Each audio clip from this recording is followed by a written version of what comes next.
está vivo! Está vivo!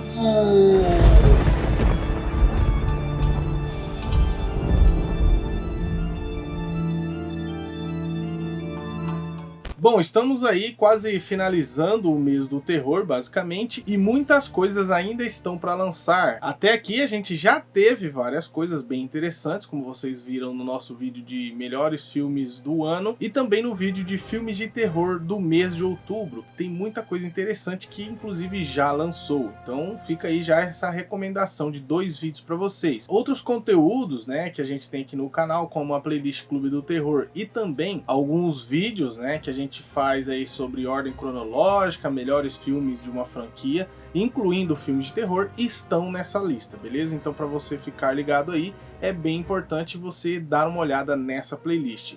Outra coisa que também vale mencionar é que já fizemos outros tops, né, de filmes de terror. Então eu vou criar uma outra playlist para ficar ainda mais completo, né, o conteúdo, inclusive para quem quiser, né, e estiver interessado somente nesses top 10 melhores filmes de algum personagem ou gênero.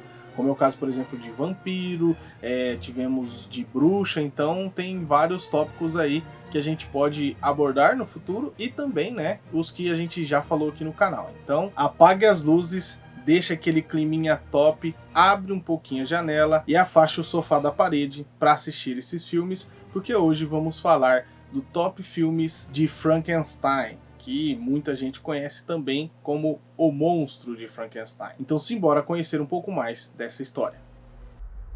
I created death.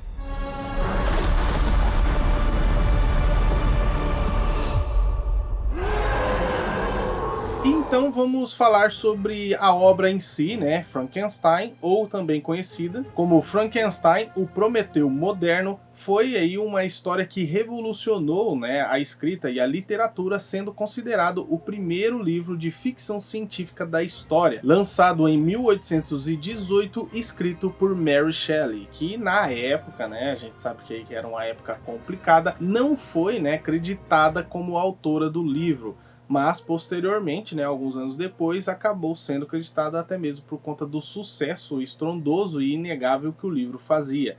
E depois disso, a gente viu a história acontecendo, né? Vários outros autores, né, se inspiraram nessa história de ficção científica e ela acabou se tornando, então, a mãe da ficção científica, basicamente, né? Sendo aí uma grande influência para vários outros autores. Inclusive, ela fez várias outras histórias, né, de ficção científica.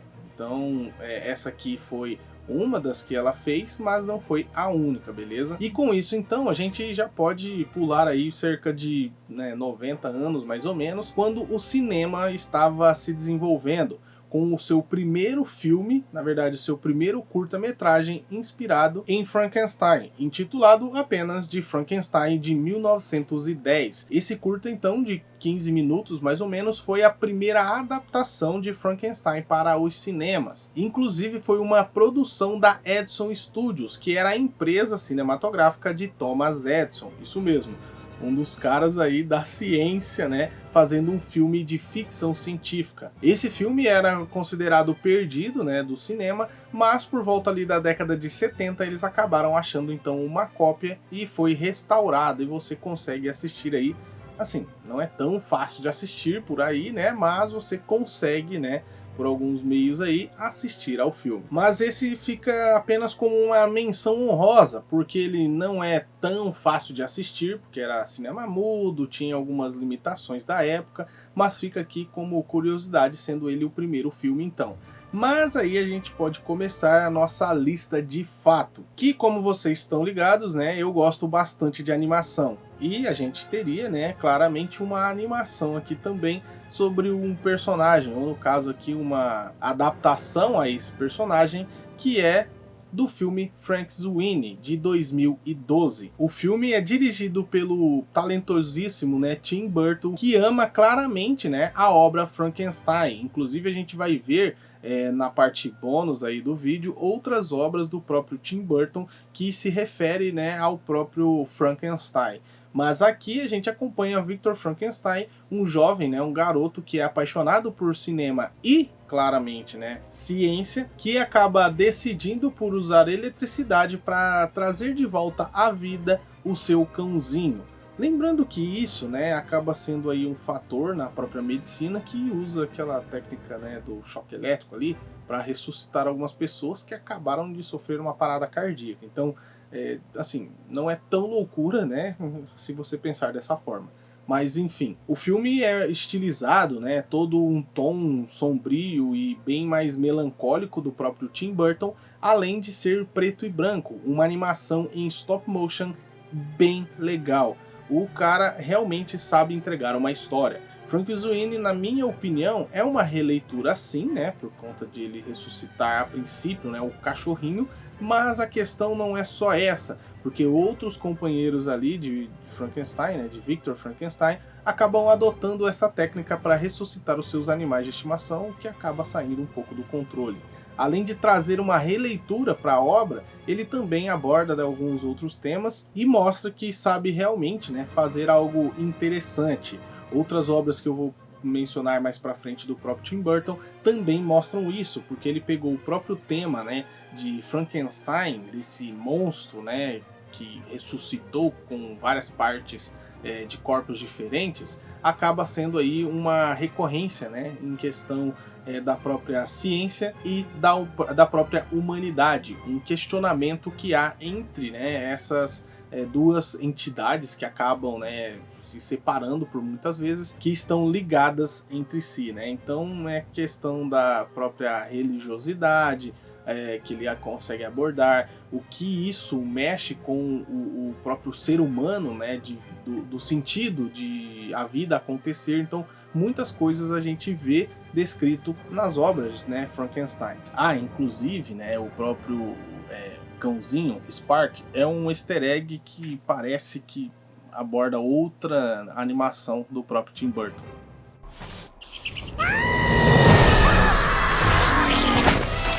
Cool. Victor, let's go! Hang on! Mr. Whiskers is trying to tell us something. E ainda nessa pegada um pouco mais moderna, tivemos uma releitura, né, um reboot de Frankenstein em 2015. Esse reboot transportava a história de Frankenstein para os dias atuais de 2015, né? Mas enfim, trazendo então o jovem monstro Frankenstein, sendo talvez uma outra releitura aí do próprio filme O Jovem Frankenstein. Então é mais ou menos essa a pegada. O filme faz aí várias referências à própria história do Frankenstein no cinema, trazendo uma perspectiva um pouco diferente, com uma roupagem nova, né? Saindo um pouco dos castelos góticos do século XIX, ou um tema mais vitoriano. Não, aqui já é um tema um pouco mais moderno, onde vamos acompanhar Victor e sua esposa Elizabeth, que também faz parte, né, dessa ciência que eles estavam tentando fazer, né, tentando trazer um jovem de volta à vida. O jovem Adam, que acaba voltando, mas daquele aspecto meio, né, estranho e diferente, para dizer o mínimo. O filme então traz esse tema para os dias mais atuais, só que aplicando algumas outras questões, né? Como, sei lá, a adolescência ou até mesmo, né, a própria sociedade, como ela enxerga outras pessoas. O filme traz aí uma mensagem um pouco diferente e embutida dentro da história de Frankenstein. Acaba sendo bem interessante e foi bem avaliado aí pelos críticos e também pelos fãs, né? Então foi uma boa adaptação, eu diria.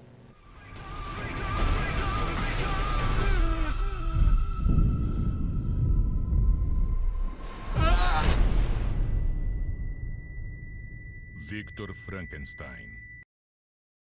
E seguindo para A Maldição de Frankenstein, de 1957, lançado pelo estúdio Hammer com uma releitura dos monstros, né, da universo que a gente conhece. O estúdio trouxe uma abordagem um pouco diferente para a obra, sendo que essas adaptações da Hammer, elas acabam sendo um pouco mais adultas, sangrentas e com uma outra vibe, né? Então era algo que estava bem interessante, né, dentro desse retorno dos monstros. Algo que não havia, fazia muito tempo, cerca de 40 anos, tiveram outras, né, claro, adaptações, e isso fazia cerca de 10 anos, mais ou menos, que não ocorria, então estava meio morno esse cenário. E aqui retornava com outras criaturas além do próprio Frankenstein, como em 58, quando veio Drácula, e 59 com a Múmia, né, uma nova versão também desse monstro clássico, que faria ali, né, esse trio dos monstros. É algo bem interessante. A história é a mesma que você já conhece, sobre Victor Frankenstein tentando bancar Deus, né, e dar vida a uma criatura horrenda com a junção de vários outros corpos, né,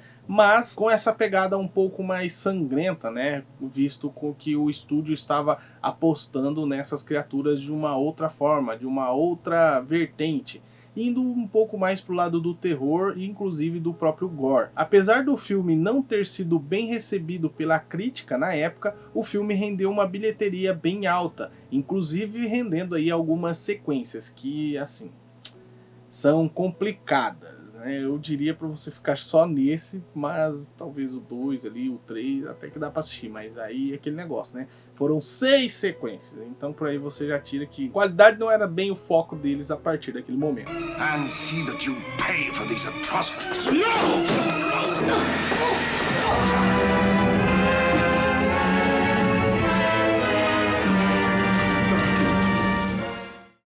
E lembra que eu falei agora há pouco, né, sobre o Jovem Frankenstein? Então, o Jovem Frankenstein de 1974 também é uma boa adaptação, que mescla a questão da história de Frankenstein, mas com uma pitada de comédia, sendo aí uma releitura, né, bem diferente do personagem. Sendo esse filme uma paródia, né, de Frankenstein, absolutamente, né, mas não só dele, sendo uma, sei lá, uma junção de vários elementos e vários filmes da própria Universal em um só, fazendo esse emaranhado, né, de referências à própria história de Frankenstein, mas também ao livro, né, de Shelley. Então, aqui vemos alguns nomes sendo alterados, né, por conta dos direitos autorais, e também a própria essência, né, em alguns, sei lá, detalhes do Frankenstein sendo modificados. Então isso acabou afetando, né, no design, mas não deixa de entregar uma boa história,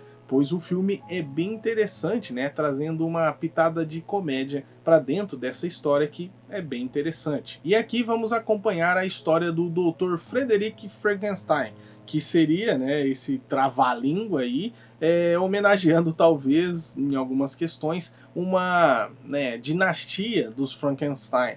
Ele acabou herdando, né, uma mansão, uma casa de seu avô, Henry Frankenstein, que, né, tinha ali algumas anotações, alguns experimentos da reanimação humana. Então, Frederick acaba seguindo os passos de seu avô, dando vida ao Frankenstein, mostrando que talvez isso, né, seja de família, tentando trazer, né, uma pessoa de volta dos mortos, ou criar, né, uma vida do nada. Algo que, de novo, né, entra nesse contexto de religião e na própria ciência, que aqui no filme, né, que é um filme de comédia, acaba sendo abordado de uma forma diferente. Essa aqui também é uma boa recomendação, eu recomendo demais esse filme porque é bem legal. But don't see it alone.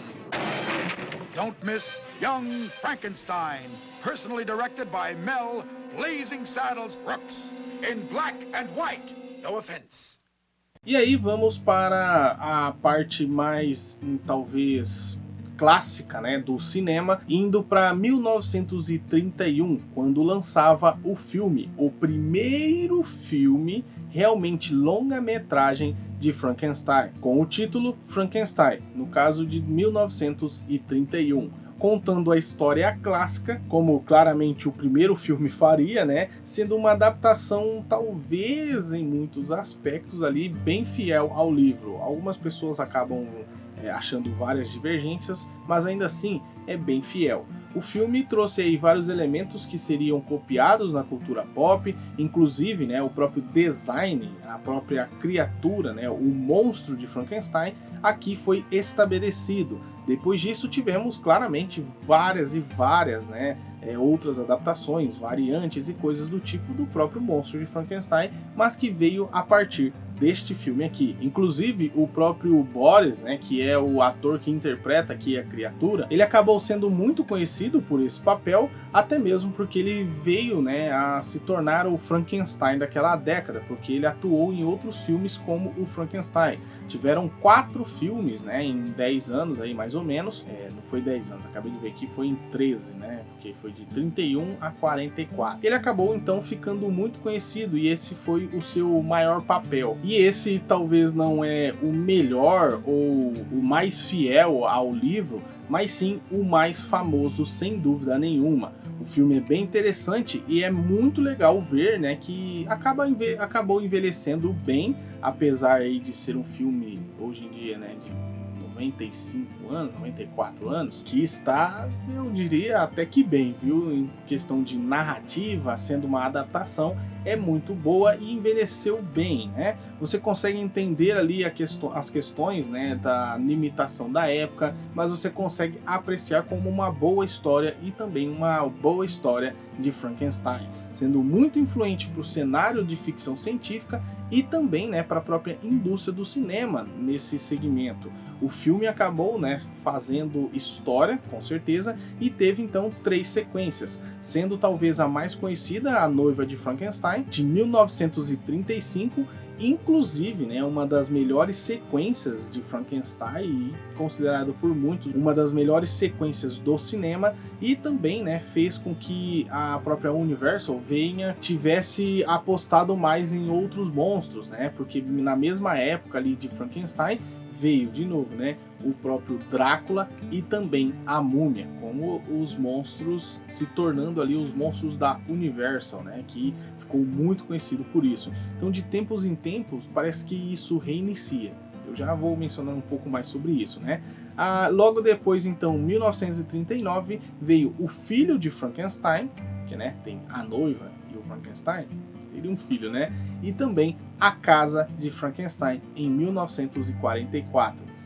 A questão de que parece que retorna, né, com esses clássicos é porque de tempos em tempos, né, quando o foco vira os monstros, todos eles meio que voltam, né, para o cinema.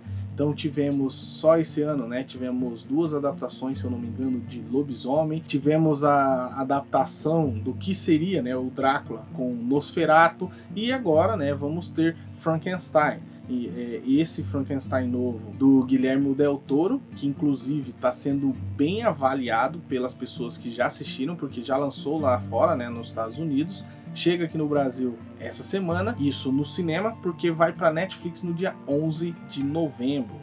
Se eu não me engano, é dia 11 ou é dia 7. O editor vai estar pondo aí para vocês, né? Mas enfim, vai ter mais uma adaptação o ano que vem, né? Com Christian Bale no papel de Frankenstein, que é um filme baseado na noiva. Então é meio que o foco da galera agora.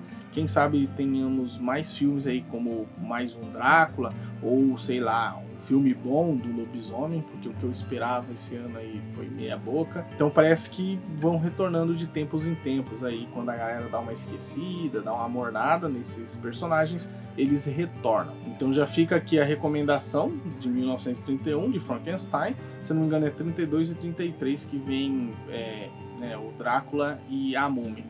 Igual o que eu mencionei quando eu falei da maldição, né, do Frankenstein. E bom, esses então foram os melhores, pelo menos do que eu já assisti de Frankenstein, porque não dá para assistir todos, infelizmente. Até mesmo porque tem umas coisas horrorosas que eu já assisti do monstro aí que, é difícil.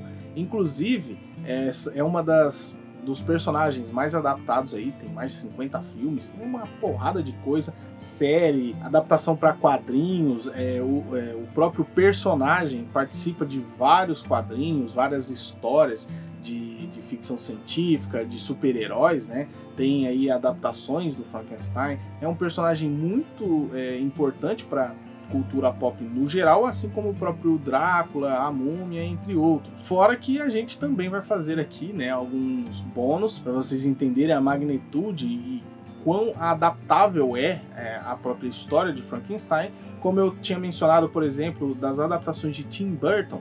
Não sei se vocês sabiam, mas o próprio Edward Mãos de Tesoura é uma adaptação de Frankenstein com uma outra, né, vertente aí, indo para um lado meio maluco do Tim Burton. Fora que o próprio Tim Burton fez aí algumas, né? Como eu falei do Frank Sweeney, fez Edward Mãos de Tesoura e fez também A Noiva Cadáver, que é um clássico também, né? Do diretor, também sendo de stop motion e com uma pegada mais sombria e fazendo uma referência ao próprio, né, filme Frank Sweeney, que no caso saiu depois. Na verdade, então, Frank Sweeney faz referência ao A Noiva Cadáver. Então é mais ou menos essa pegada. Outro bônus aqui, que é o filme Pobres Criaturas, uma clássica referência, né, ao Médico e o Monstro, ou no caso, né, aqui do Frankenstein, acaba perdurando aí na cultura pop, né, sendo aí um pouco mais visceral na forma de entregar a obra, porque faz você questionar sobre qualquer coisa, né, do âmbito da sociedade como a gente conhece. Porque em Pobres Criaturas, a criatura que seria, né, interpretada pela Emma Stone, ela tem uma criação que, assim, é diferente, não é uma criação propriamente dito. Ele deixa ela fazer o que ela bem quiser, sem nenhuma interferência. Então ele vai para um extremo que pode ser aí um dos pontos altos, tanto desse filme quanto da própria história de Frankenstein. Então é mais ou menos para esse lado que a obra vai. E ainda assim tivemos muitas outras obras do próprio Frankenstein que são bem interessantes, que eu vou mencionar aqui como um highlight reels para vocês, né? Como é o caso de Carne para Frankenstein, de 1973, esse aqui é bem diferente. Tem também Frankenstein, o Monstro das Trevas, de 1990, esse aqui é bem maluco, onde temos um cientista que viaja no tempo indo parar em 1817, inclusive a época dele é 2031, 100 anos depois do primeiro filme, né, adaptado de Frankenstein, que logo mais está chegando, né, 6 aninhos aí, ou menos, né, no caso, para chegar. Então será que vai ter uma coisinha aí? Seria bem legal, né? Tem também Frankenstein, de Mary Shelley, que seria, né, o filme de 94, é considerado pelos fãs o mais fiel ao livro. Algo parecido com o que foi, né, com o Drácula de Bram Stoker, que é o mais fiel ao livro também. E por isso ele também tem um ritmo um pouco diferente, então vai com isso em mente. Assim como o próprio Drácula de Bram Stoker, ele tem um ritmo só dele. E também temos Frankenstein de 2004, uma outra um outro reboot, né, da franquia, do caso da história, que foi sim um bom reboot. O filme entrega praticamente a mesma história, se assemelhando muito ao de 1931. Então fica aí essas recomendações extras. E bom pessoal, então esse foi o nosso vídeo, né, de comemoração talvez, né, a Frankenstein, fazendo aí uma referência e uma lista dos filmes que eu assisti, né, do Frankenstein. Não dá pra mim falar de filmes que eu não assisti. Inclusive o próprio Frankenstein de Mary Shelley eu assisti faz muito tempo. Eu acho que eu tenho que até assistir. Talvez se eu pegar o Drácula de Bram Stoker depois esse, seja interessante, né? Quem sabe. Mas enfim, espero que vocês tenham gostado. Deixa o like, se inscreve no canal e ativa o sininho para ficar por dentro de todas as novidades. E deixa aí nos comentários qual desses filmes você se interessou mais, qual filme que você já assistiu e, claro, gostou. E se eu esqueci de algum, deixa mais recomendações aí embaixo, tranquilo? Vou deixar aqui outras recomendações no vídeo, como aqui em cima que eu vou deixar a nossa playlist, né, Clube do Terror, como sempre, né, Vidinho de Terror vai estar nessa playlist. E aqui eu vou deixar a nossa resenha de Nosferatu, tá bem legal. E depois que sair, né, a resenha de Frankenstein de Del Toro, vou deixar aqui em cima. Aqui, quando sair, né? Senão só vou estar aqui de lado esperando você clicar nesses vídeos aí, tranquilo?